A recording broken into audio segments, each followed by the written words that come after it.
Hello everyone, welcome to another learning time with Miss Blessing. In today's lesson, we're going to be learning all about prepositions.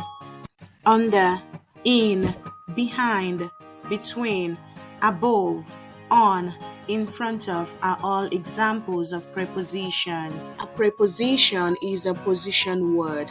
It tells us where someone or something is. It helps us locate them where they are.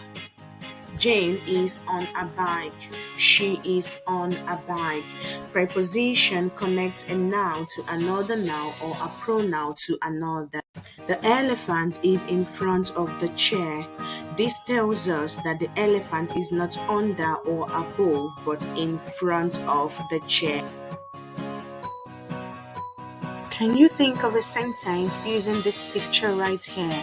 What preposition would you use to describe this picture appropriately? Have a go. Did you think of any of these? Jane is behind the counter.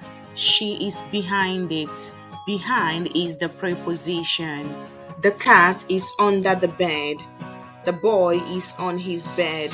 Under, on are all examples of preposition. Here is one for you to have a go. Use as many prepositions as you can to describe the objects you can see in the picture. Have a go.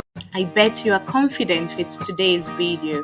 Please like, subscribe, and share for more videos and have fun rewatching the video. Bye.